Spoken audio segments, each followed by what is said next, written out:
Economy for India in 1934. They can carry from here, don't worry.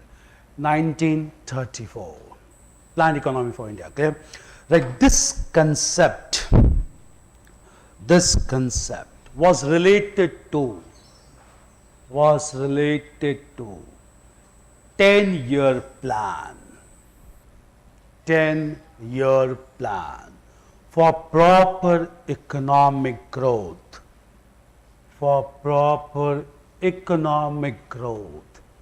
And development. Right. This idea was carried forward.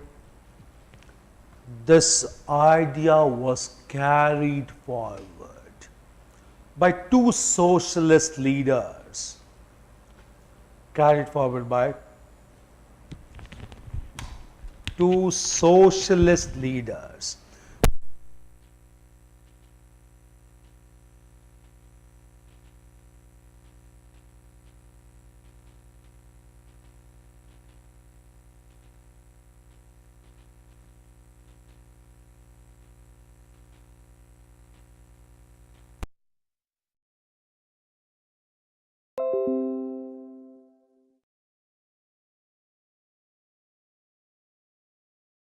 Annual session of the Indian National Congress.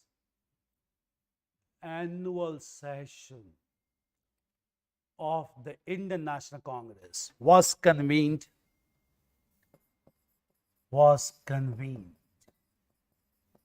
at Haripura. Under the presidentship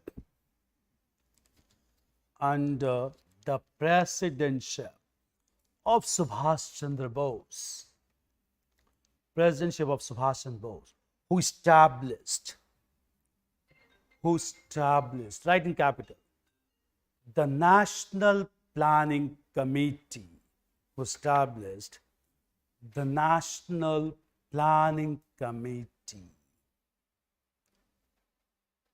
marked the beginning of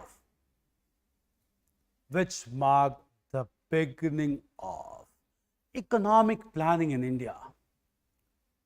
We start in pre-independent era. Economic plan in India. Major role played by M. Visvesvaraya, not even by Jawaharlal Nehru or Subhash Chandra Bose. He took the lead. Please. Plenary session. Clear? Normally I'll let you know. Clear? Annual session was convened after every or rather annually. It was an annual event. Clear? Plenary session means? Kabhi. Important session. Not important session. Clear? Important issues. Clear? Whenever there was important issues to be discussed by Congress. Clear? They called it a special session also. Sometimes they called it plenary session also. Clear? Like instance, I'll let you. 1920, we had two sessions. Annual session at Nagpur that approved the non-cooperation plan, and a special session at Calcutta. Clear? Because we needed to depute a leader as a leader of trade union for ILO, International Labour Organization. Clear? So it was a special session. Sometimes we had a special session in 1936 also. One was at Lucknow, another was at Fazpur. So whenever important issues were to be discussed or immediate issues were to be discussed, historic sessions were held twice in a year also. Those special sessions also termed as plenary sessions. Clear? Sometimes the word plenary is also used to mark as a commemoration of completion of either silver jubilee or diamond jubilee. Then we call that session to be plenary session. But normally we didn't use the term plenary session for Indian National Congress. We use the term special sessions for Indian National Congress. Yeah, it's been used currently. Clear? But if any session completes its 50 years, 25 years, we also call it to be a plenary session. Clear? But normally, since it was a long period, how many sessions were convened? 1885, we attained independence in 1947. So there was no point of 25, 50 or 75 years. So we'll call those sessions normally as special sessions. But special sessions were there. Clear? 1920 itself, 1936 also, we had special sessions. From 40 to 45, we didn't had any session only. Clear? Because of the Second World War. So all these things. So plenary sessions, basically special sessions which were held to discuss some important and immediate issues. So annual sessions, and annual sessions were always held in different parts of India, and presiding officer or presiding person was always a leader not belonging to that province. Make it very clear. Clear? That's very important, just to emphasize on all India character of Indian National Congress. So when it was in Haripura, then only Subhash Chandra Bose became a leader because he belonged to Bengal. Clear? Mahatma Gandhi became Congress president when session was convened at Karnataka. Clear? Belonging to Gujarat. Just to diffuse regional sentiments in India and to project Indian National Congress as an all India body, it was always emphasized that where session would convene, presiding officer will not be a person belonging to that province. That is very important, and that was followed consistently. Clear? So he became Congress president, and next session, you must be knowing in history, it was very controversial, the Tripuri session 1939, which launched controversy between Subhash Chandra Bose and Mahatma Gandhi. Clear? That is important. Tripuri crisis, as it is known. So here in 1938, but major role played by M. Vishvesvaraya. He wrote the book Planned Economy for India, advocated 10-year plan for India. Now coming to this, clear? After India's independence, dislocation resulted into economic planning immediately. What was the philosophy and objective with which the planning was started at this time? We need to understand. Clear? By this time, Nehru was a declared socialist leader. Clear? Under the influence of successful Russian Revolution. Clear? Do understand this concept. It has been asked in mains examination of GS sometimes back. The reason is that he was highly influenced by socialist success in Russia after Bolshevik Revolution. This revolution became successful in 1917 under Vladimir Lenin. He adopted communism on war footing, which is also known as war communism, whereby he wanted to have total control over economy, even on cash flow. So he only promoted urban industries, he only promoted public sector enterprises, and even restricted cash flow so that resource may not get concentrated to few sections and command economy can be adopted. This is known as communism at war footing. But after a few years, Lenin only realized this is not sustainable. In 1921, he retreated a step back and he mixed some market principles in war communism. By mixing market principles and war communism, he started a hybrid policy in 1921, which is known as the new economic policy. And under the concept of new economic policy, Russian economy began to witness rapid growth and development. Clear? Now here, Jawaharlal Nehru directly adopted this concept for economic planning in India, whereby he also wanted to follow command economy, controlled economy, but at the same time, he also wanted some market principles to be operated simultaneously. And therefore, under the influence of new economic policy, he started also a hybrid concept in India known as mixed economy for India. Clear? This concept of mixed economy, whereby coexistence of public and private sector enterprises were to be promoted under the command of the state, was promoted by Jawaharlal Nehru. And with this concept of mixed economy directly under the impact of new economic policy, Nehru wanted to take the charge of economic planning in India. And that is why on 15th of March 1950, he established an extra constitutional body in form of the Planning Commission of India with sole objective to go for economic planning. And he himself became the chairman of Planning Commission of India to start an era of economic planning. And this Planning Commission formulated and implemented first 5-year plan that was implemented on 9th of July 1951, initially with focus on agriculture and allied activities. Clear? But when Planning Commission was established, major objectives of economic planning were highlighted there only. We'll discuss the philosophy and objectives of Planning Commission that came into being at that time. Clear? This was the beginning of economic planning directly under the influence of new economic policy of Lenin of 1921. Clear? Right from here, Nehru started an era. Nehru started an era of economic planning, an era of economic planning, directly under the influence of, directly under the influence of the new economic policy, influence of new economic policy of Russian leader Lenin.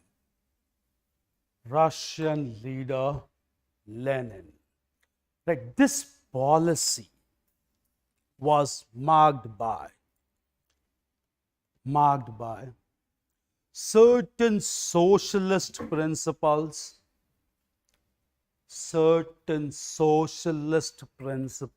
along with some market principles.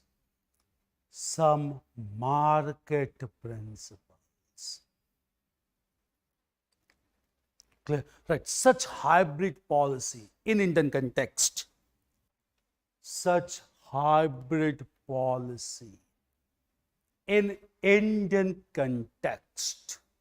is termed as mixed economy.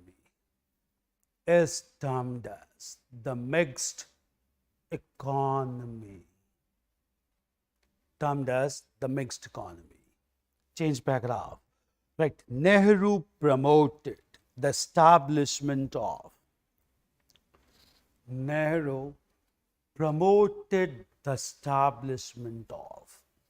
an extra constitutional body,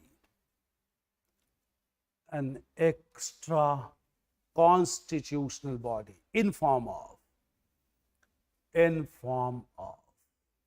the Planning Commission of India,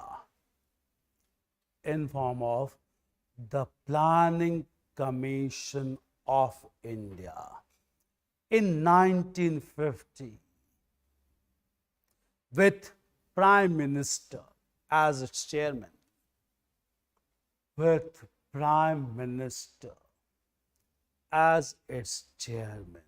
Also known as super cabinet because of Prime Minister. Clear? Extra constitutional body not mentioned in Indian Constitution. It was through executive resolution passed by government. Now understand. Clear? Tell me, what is the most important objective and philosophy of Planning Commission of India? Why it operates? Right now known as NITI Aayog. We'll come to that when it was transformed. It was Planning Commission of India came to an end in 2014. Clear? And it was transformed into National Institution for Transforming India, NITI Aayog. Clear? Which came into being on 1st of January 2015 under the chairmanship of Indian Prime Minister Narendra Modi. Clear? First of all, what is the philosophy with which Planning Commission operates in India? Tell me the most fundamental objective.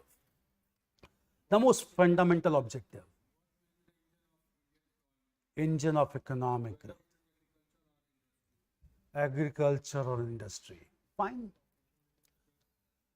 What will be the major engine of? Tell me the most fundamental objective of Planning Commission of India. Poverty alleviation. That's true. There's one poverty alleviation objective. Security. Through economic planning, cannot be denied. Security was one concern.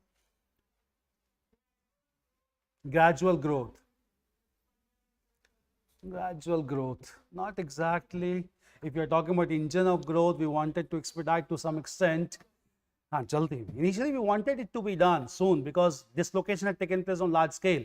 That is why it is not a big surprise. In first 5-year plan, he wanted to make up for the deficit of all irrigation facilities that went to Pakistan. And Nehru went for several multi-purpose projects, Bhakra Nangal, clear? Then Hirakud project on river Mahanadi, clear? There were Damodar Valley project. All these projects were basically to fill up the gap which was created because of economic dislocation. We went for that, clear? In fact, Bhakra Nangal was basically in the district of Ropar to make up for the deficit in Punjab state because most of it went to Pakistan, clear? What was the most important? What is the most fundamental objective? Say, I'll let you know, clear? The most fundamental philosophy on which Planning Commission operates even now. This objective is balanced regional development in India. Clear? In fact, I told you earlier also, clear, that skewed or asymmetrical economic growth is the greatest threat for federal setup. This must be understood. Clear? Planning commissions not only for economic growth, planning commissions also to promote federal setup in India. Clear? So primary objective with which this works is to ensure balanced regional development in India, because even at that time some regions were relatively more developed, some regions were relatively backward. Clear? And that first of all created grievances internally, even political grievances also, because of economic differentiation. So it was basically either with two objectives, either to ensure the backward states to catch up very fast, or rather the forward states to share the benefit with other states. Clear? But obviously, why will other states like Maharashtra and Gujarat will share their economic benefit with other states? So logical thing was to expedite the growth rate of relatively backward states in India. Clear? Therefore, with such objective only, it was decided to go for balanced regional development in India. And this was only possible through proper redistribution of resources, as well as with promotion of some engine of growth. Initially, it was to be agriculture. Later on, it was to be industries. Clear? Now, with this objective, the Planning Commission began to operate. And you must understand one major difference. Clear? Till 9th five-year plan, till 1997, Indian economy has been largely a command economy, whereby government has always played a major role, rather interventionist role, to promote economic growth and development. But since 9th five-year plan from 1997, now government has taken a back seat, and now government is acting more as a facilitator to promote economic growth and development. This is the major difference in the era of planning. Till 1997, we followed command economy. State played an interventionist role. Now state is playing only the role of a facilitator. So one major objective on which Planning Commission operates is to ensure balanced regional development. Clear? At the same time, other major objectives is to expedite the rate of economic growth, and next is to ensure high level or standard of living for the people of this country. Clear? Social justice, whereby resources are to be properly distributed. This again is a very prominent philosophy under which Planning Commission operates in India. Clear? And that is why it ensures proper distribution of resources. It acts in complete compliance with a constitutional body, the Finance Commission of India. There's always a question asked, a dispute related between Planning Commission and Finance Commission. Both are not contradictory to each other. Clear? Both follows what the common approach, that proper distribution of resources is mandatory to ensure balanced regional development in India. This is the most important philosophy with which Planning Commission operates in India. Right? First of all, these philosophy, these objectives. Clear? Right? The Planning Commission of India, the Planning Commission of India works for several objectives,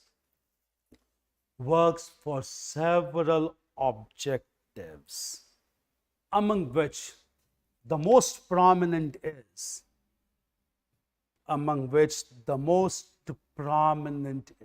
to ensure balanced regional development.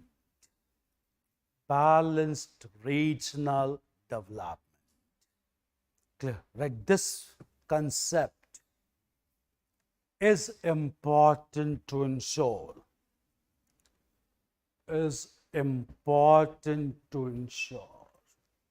Ensure proper federal setup in India.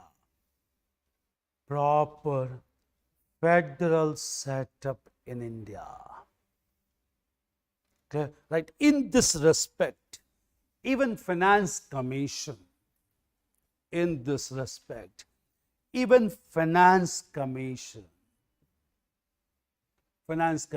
works with the Planning Commission of India.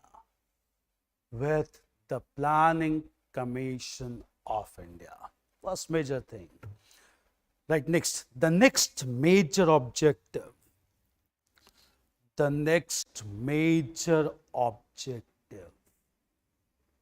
of economic planning is to accelerate the rate of economic growth, is to accelerate the rate of economic growth, and to enhance the standard of living,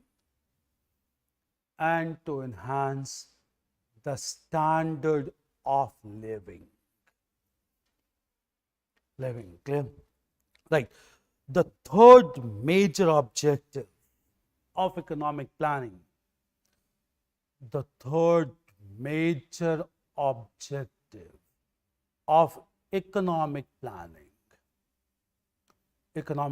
is to promote social justice,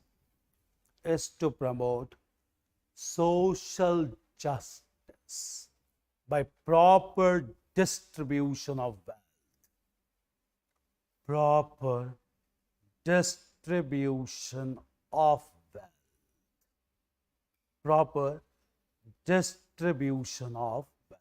It's not only expediting growth rate, proper distribution also. Clear? Change paragraph. Right. From the first 5-year plan,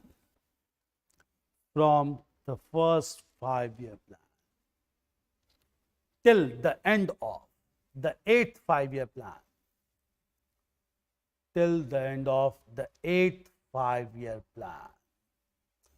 government played proactive role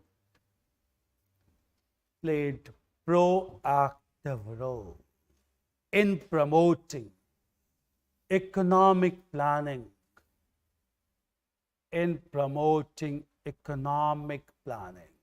right? In other words, India was a command economy.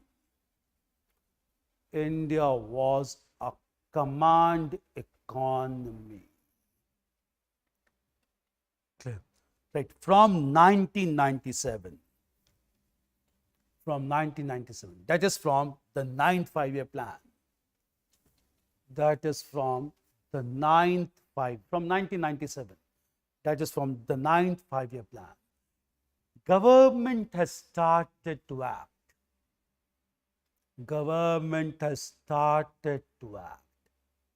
as facilitator. Now, government does not play interventionist role. Started to act as a facilitator to promote economic planning.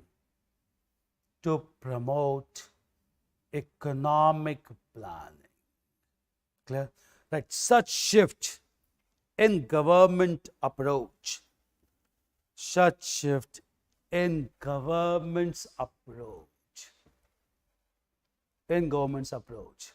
is largely due to economic liberalization and globalization.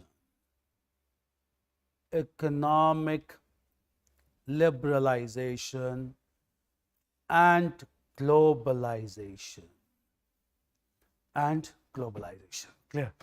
Now, apart from this, clear, what are the major changes? Clear? In 2014, the Planning Commission altogether was ended and given a new shape in form of NITI Aayog by the present Prime Minister. And by giving a new shape to NITI Aayog, Indian Prime Minister made it clear that it is not the duty of government to look after economy. Clear? Economy has to operate according to market principles and according to international phenomena. Clear? So, in 5th establishment of NITI Aayog, government has further taken a back seat and has made it clear that doing business is not a part of government. Clear? It has to be operated according to market principles and international dynamics, meaning thereby that Indian economy and planning in recent times has become more open-ended for foreign players, and that indicate further loose control of government over economic planning in India. So since till 1997, it was complete control, command economy, even though we follow mixed one. From 1997, government began to act as facilitator. And from 2015, government has taken a very remote connection or remote seat to control economy. It has been left totally on the principles of market economy of demand and supply and international phenomena, be it prices of basic commodities like oil, gas, petrol or diesel. Clear? And therefore, such rise in prices are largely due to international phenomena. Government is least bothered about any form of business activities in India. This has been made clear by Indian Prime Minister himself. Clear? So government is not there for business. Clear? He has made it clear. It is there to ensure law and order and to ensure political governance in this country. Clear? So from starting with command economy, we have started to follow completely open-ended economy in form of giving a new shape to planning commission as NITI Aayog. Clear? Right? In recent times, the planning commission of India has been transformed into,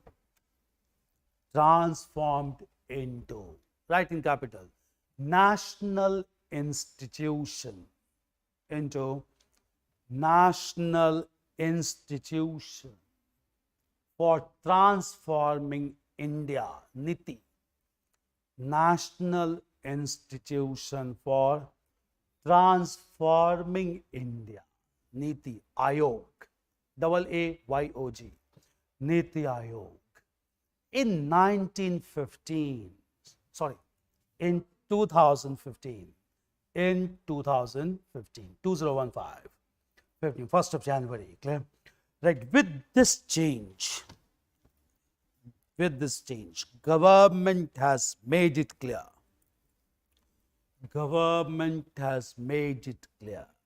With this change, government has made it clear that business is not the responsibility. It has been openly declared. Business is not the responsibility of government. Business is not the responsibility of government. Rather, it should be totally based on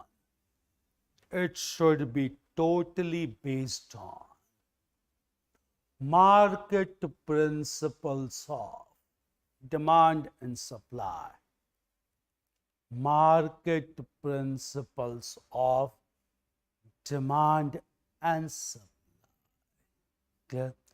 But such change in approach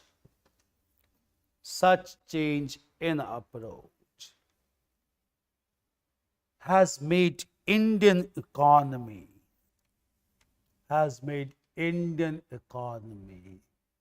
vulnerable to global changes,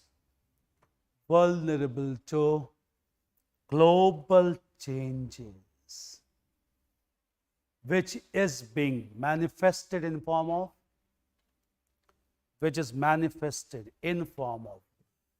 hike in prices of diesel and petrol, due to obstruction in supply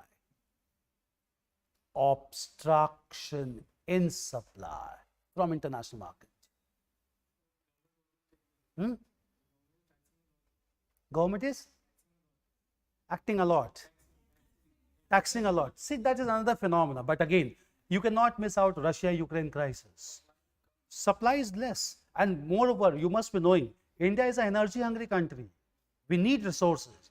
And we are dependent, we have only one thing, that is coal. But coal again is a conventional source, how much will it cover? So we have to be dependent on international market. And oil per barrel has increased. The price has increased altogether because every country is holding oil. Because why country is holding oil? Because they don't know what is going to happen.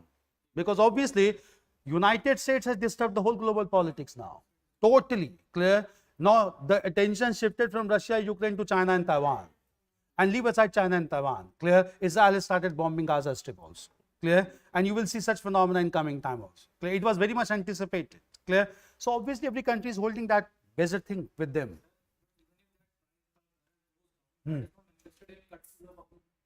That is another matter, because anyway, that will be a domestic move of the government. If it is declining international market, then also the price remains same in Indian market. Clear? Then the government can be blamed. But largely, it is also because government also want to have some buffer stock. Government is also holding that. Clear? Because anytime global politics can change right now. Anything. So every government and every international oil supplier is holding the stock, because they are holding because they don't know what will happen next. Anything can happen at any time this time, because whole global politics is in flux right now. Clear? Because it has to be watched. It was rightly anticipated that Taiwan will be a target of China as soon as Russia-Ukraine crisis took place. Clear? And it has happened also. US has disturbed the whole thing, and image of US as superpower has been diminished altogether. Clear? So anything can happen at any time. So this is also a factor, and therefore we have become vulnerable when we have got perfectly connected with international market. So command economy is not there. So three shift is there in Indian economy from planning commission, economic planning perspective. We started with mixed economy, but under command perspective till 1997. From 1997 till 2015, we began to act as facilitator. But from 2015, we made it clear we will not be facilitated also. Clear? Government's business is not to go look after economy. Economy has to operate on its own based on market principles. That has made Indian economy more vulnerable in nature. Cannot be described. Clear? This is the trend of economic planning in India at the same time. Clear? Apart from this, you need to know about all the major overview of plans starting from first 5-year plan. But since it is not possible to cover, but briefly I'll let you know. Clear? First 5-year plan started with focus on agriculture and allied activities in order to ensure food security, because maximum fertile land went to Pakistan. Clear? In the second 5-year plan, we went for the concept of large and heavy industries as engine of economic growth under the recommendation of a leading Indian statistician, P.C. Mahalanobis, also known as Mahalanobis formula. Clear?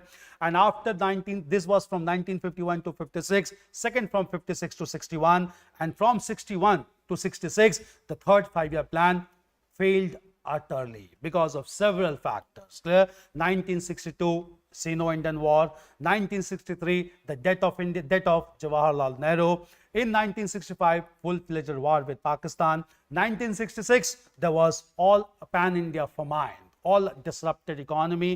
And 1966, we went also for currency devaluation. Clear? All indicated deep economic crisis. Clear? In 1966, therefore, Indira Gandhi coming to power, she terminated 5-year plans for some time, went for annual plans. Clear? And in the course of annual plans, she went for Green Revolution from 66 onwards. Till 66 to 69, there were 3 annual plans. From 69 to 74, we had the fourth 5-year plan. Clear? From 74, again, Indira Gandhi also began to face severe crisis. And in the fifth 5-year plan, they gave the slogan of Garibi Hatao, alleviate poverty altogether. Clear? And in this fifth 5-year plan only, with this scheme, she went for imposition of national emergency in 1975. And in this process, it was not Garibi Hatao, it was Garibo ko Hatao. Clear? And that was adopted by none other than the son of Indira Gandhi, Sanjay Gandhi. Clear? He went rather for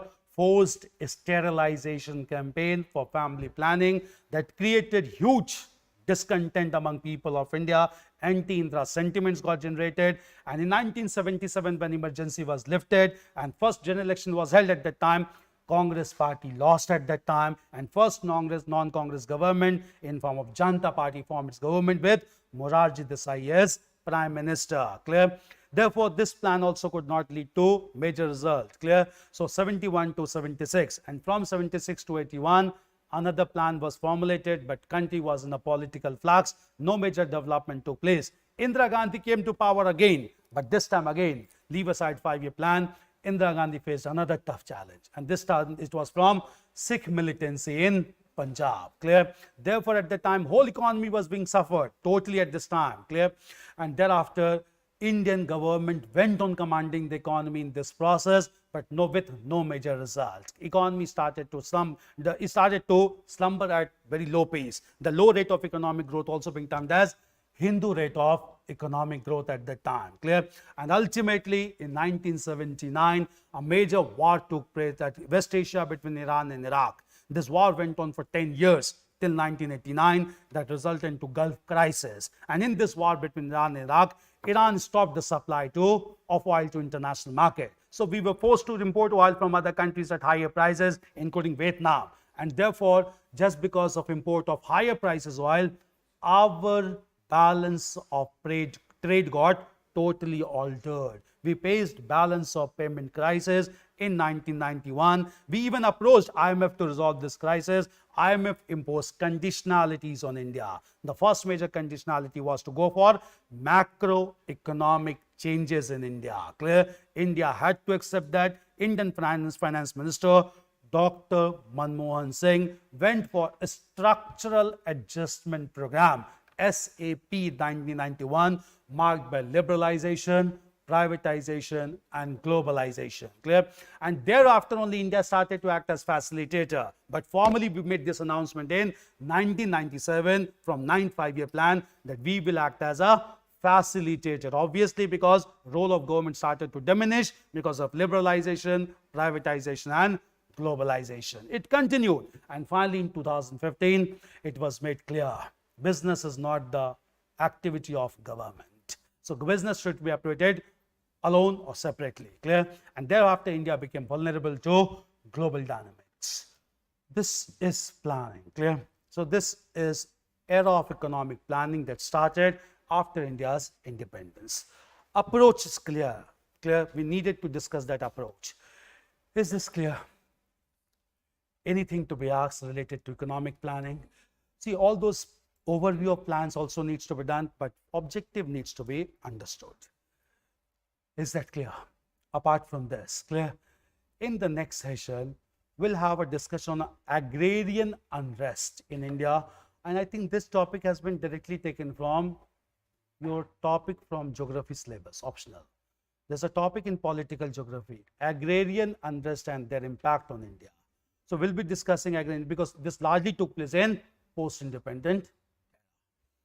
Is that clear? Anything to be asked? Holiday plan, holiday and annual plans. Again, I'll let you clear. Normally, it was annual plans that went for, because Indira Gandhi realized perspective plan is not a feasible idea. We cannot go for 5-year plans because she was going for packaged agrarian program in Punjab and Haryana. So it was to be annual plans, to be reviewed annually, not after 5 years. So for 3 years, she went for annual plans, 66 to 67, 67 to 68 and 68 to 69. Now, since in these plans, 5-year plans were not formulated or implemented, and again, 5-year plans began to be implemented from 1969. Normally, economists term this place as plan holiday. It was holiday for economic planning because short-term plans were being made by Indira Gandhi on annual basis. So this 3 years is altogether termed as plan holiday. But if you look within these 3 years, there were 3 annual plans. Altogether termed as plan holiday. Is it clear? So, in the next session, we'll start with agrarian unrest in India. Is that clear? Anything else to be asked related to economic planning? Yeah, please. Any question that comes to mind?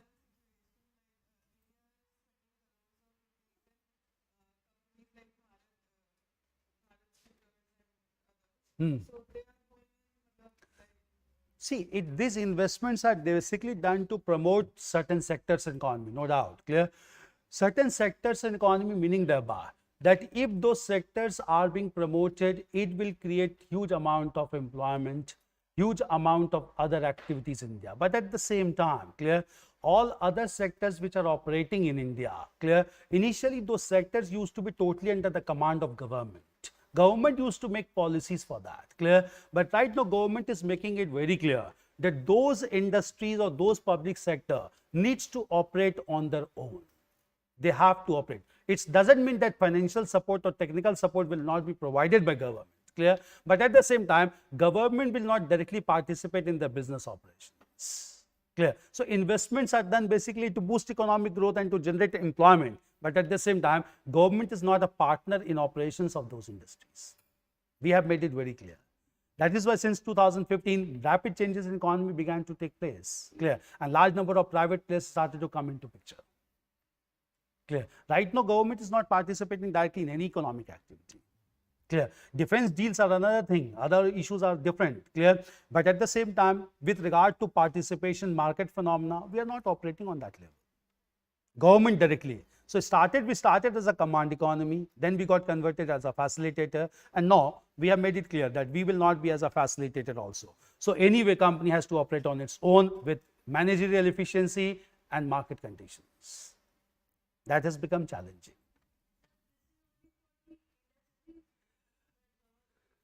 Not industries, the whole economy is such. Business will not be a part. Government will only try to protect the interest of Indian economy as compared to other economies of the world. But within that economy, domestically, the whole economy has to operate according to market principles. That is why we are curtailing hugely on subsidies. That huge cut on subsidies are being launched at these days, clear. Because anyway, government has made it clear, we are not going to go for huge amount of subsidies. Look into paper, freebies. What the government is saying, what is the point of freebies there? This is all controversy. Arvind Kejriwal is in controversy because his populist measures because of freebies, clear. What is the point? Freebies basically, government makes it clear that these are all creating fiscal burden on us.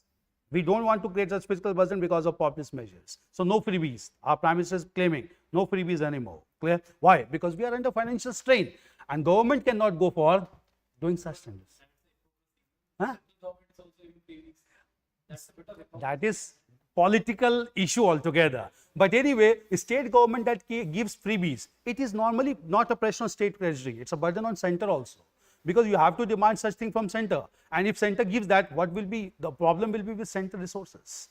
So freebies are basically a populist measure to win elections. Free electricity, free water, free everything, clear? But everything is free, how come the state will survive? State government gives its own. But anyway, when the budget of state is prepared, they ask for budgetary allocations from center also. That is the beauty of federal system. Clear? First, the GST. GST collections done. State asks for their share of GST also. Some states are claiming that they are not getting GST return also from the center. This is also an issue.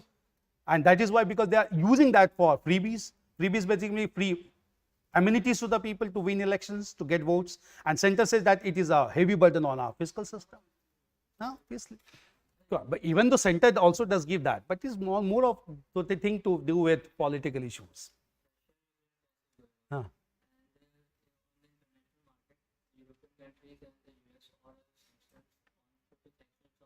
Russia.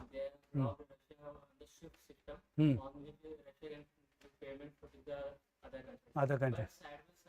All countries like European countries, they are dealing with Russia. Canada is also dealing with Russia, and UPSC is also dealing with Russia for their gases. Because 90% of their gas is supplied by the Russia. And winters are coming, and Germany, France, and UK all need gases for that. They are dealing with Russia by side by side. But they have not unblocked Russia from the SWIFT system or international. And India is also dealing with Russia. See, that's what I'm telling you. It is a kind of sanction which has been placed on Russia as a block by countries. But individually and on bilateral front, every country is dealing with Russia, clear? And every country is taking major energy reserves from Russia, like oil and gas, because Siberian region is known for reserves, huge reserve. Even we are banking on Siberia for huge oil and gas reserves, clear? So bilaterally, every country is sovereign enough to go with any deal with other countries. But collectively to show that they don't approve Russia's attack on Ukraine or Russia's annexation of Crimea, they were, as a global community, they have come to impose sanctions upon Russia. Payment crisis has also taken place. So as a bloc it is done. Individually, every country is having trade. That is why it is said that multilateralism has come under scrutiny by global leaders. What is the point of multilateralism? When multilateralism cannot stop bilateral cooperation among the two countries. The whole idea of multilateralism get defeated. Take the case of United Nations. Clear? In United Nations, every country goes to vote against Russia. But bilaterally, they are having all treaties with Russia. So what is the utility of multilateralism when bilaterally you are going to have all trade connections with Russia? That is why multilateralism is being questioned. Bilaterally, Russia is very important for all the countries, clear? And therefore, Russia is supplying oil and gas to all major countries. And that is why Russia has not stepped back from attacking Ukraine or from annexing Crimea. Putin made it clear that annexation of Crimea is irreversible. We are not going to change that. Clear? What does it say? He says because he knows that these sanctions are only on formal paper. Otherwise, bilaterally, every country is aligned with Russia. So, relationship which is both on bilateral and multilateral front, clear? It needs to be properly understood in collective measure. If it is compartmentalized, every country will have bilateral relationship with Russia. Then what is the point of imposing sanctions multilaterally? Forget about everything, I'll let you know. Clear? Take the case of energy for India. Nuclear suppliers group. We have not become a member of NSG. We have not signed NPT also till date. Then do you think that US has not signed nuclear deal with India? Japan has not signed nuclear deal with India. Even other countries like France has not signed nuclear deal with India. Kazakhstan has signed nuclear deal with India. Now, even though we have not signatory of NPT, multilateral body, we are not a member of NSG, multilateral body, but bilaterally we are signing nuclear deal with all the countries. So obviously it makes it very clear that what is the point of signing NPT or what is the point of becoming NSG. Even if we are not member, we are getting all benefit out of it. So multilateralism needs to be taken together with bilateralism. But if it's divided, obviously multilateralism will be under attack, scrutiny. Not going far away. Look the case of India itself. And we will not sign NPT, we have made it very clear. Why will sign? Because anyway we are getting all the support on bilateral front. USA has started to give us France has already constructed a nuclear reactor at Jetapur. Russia has constructed at Kudankulam. It started to operate electricity also in India. So what is the point of signing NPT? So where does multilateralism stands? Clear? Forget about everything. What United Nations Security Council has taken a move basically to criticize China's attack on Taiwan. No measure yet. No measure. Leave aside everything. Today's newspaper. But China has declared a warship, Yong-5, also came in the Indian Ocean. Indian Ocean. And China is going to, China is not going to stop anyway. If you know international relations, it is very clear. It was anticipated much earlier that Taiwan will be attacked by China very soon. Just to shift the attention from Russia to Ukraine. It was known to everyone. The visit of Pelosi was just a catalyst. And why she visited, no one understood that. In fact, that is the it was provocation by US. What is the point of visiting? And she did not go through South China Sea. She took another route altogether. And then she went to Taiwan at the time. And as soon as Taiwan went, China started to retaliate strongly. In fact, it seems that it has been provoked largely, clear? And China started to act very strongly. And Taiwan has become just a punching bag between US and China. Nothing more than that. US will not lose anything. Taiwan will lose everything here. This is the issue, clear? Now, just look into the today's paper only, news, clear? That we wanted to categorize the brother of Masood Azhar as international terrorist. China blocked that. China blocked it. And if China blocked it, what India can do? And not only India, US also wanted to do that. US also, China made it clear, we will not accept US demands. No, US hegemony has totally come to an end. Now, what is US doing right now? And leave aside US, what is UN doing right now? UN is left only for NCERT books. Nothing more than that. What is UN doing then? And what will UN do in coming time? It has to be seen very skeptically because no country is taking either US or UN seriously now. No country is taking. And China's attack on Taiwan was very much anticipated much earlier. Clear? They were only waiting for some catalyst. And catalyst was provided immediately. Clear? In fact, the biggest debacle for US was to withdraw from Afghanistan. Clear? The biggest debacle. And that raised questions not only on US, on whole NATO also. And I don't know why India is discussing the partnership with NATO to become members. No, there's no point right now, clear? Because NATO, after operating for 10 years in Afghanistan, had to retreat back like anything. And Taliban has started to usurp power.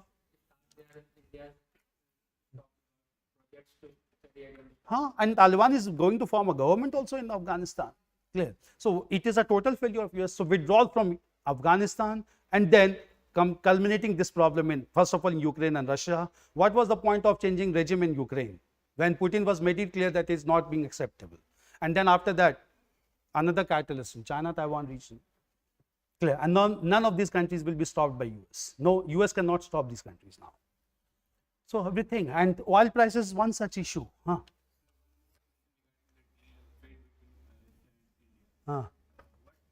Is the difference in the economic system if the India or Russia is dealing in the currency the Ruble currency,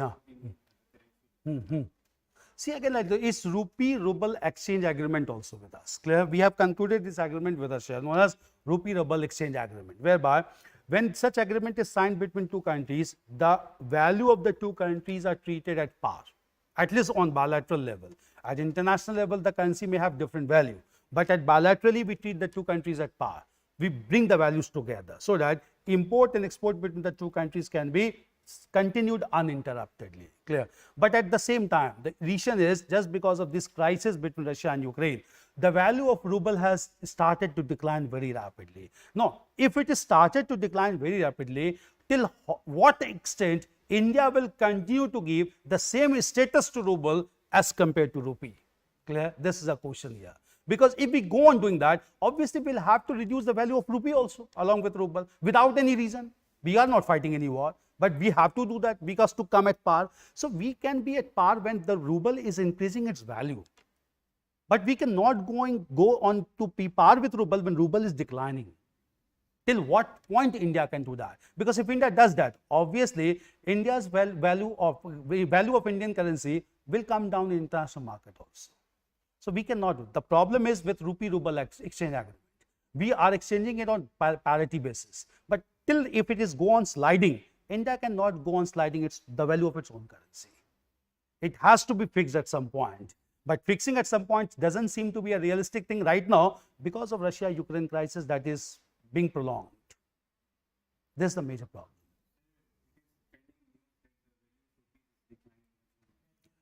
Value of rupee is declining in terms of hard currencies. Russian currency is not hard currency. Dollar, hard currency. Russia, and that is why again I let you 2015 we made it clear we are not going to interfere into economic system. Rupee, according to our Prime Minister, he says that it will balance automatically in coming time. Because we are not going to interfere. Government made it clear since 2015. It will automatically correct itself.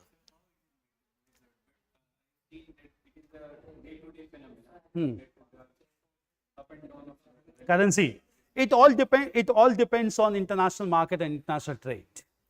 The value of any currency is determined according to its value in international market. For instance, I'll let you know how it is decided. Suppose the value of exports of country is increasing day by day and import is decreasing, clear? Then it said that country is earning foreign exchange on a regular basis. BOP is in the favor of that country. Obviously, the value of that currency in international market will go on increasing, clear? It all depends on value of exports more than its import. But if a country goes on importing more than its exports, obviously it will lead to decrease in the value of that currency in the international market. So it keeps on fluctuating based on not only quantity of import-export, value of import and export. If the value of export is consistently more than the value of import, the value of the currency will start decreasing. Nowadays, the import of India is more. In fact, import is more because of one thing, that is oil. Oil is leading to the decline in the value of the currency. Clear? So the reason is import and export, international market. It's because of import of oil. Oil is the most important requirement for India. And we are importing it, we are keeping reserve also, and this is leading to the decrease in the value of Indian currency. Clear? So there's no point of blaming the government. Government, it's made it clear, it's not our business. Clear? It will correct itself automatically. There are many currencies with which we have gone. No, Bretton Woods basically is marked by two institutions, that is World Bank and IMF. IMF is basically a basket of currencies in 8 currencies, only 8 currencies of the world. That is, this a basket kept in 8 currencies, denomination of 8 currencies, not all the currencies of the world. Every country contributes the fund in their own currency. It is converted into those 8 currencies that are kept in that basket. Yeah, it was.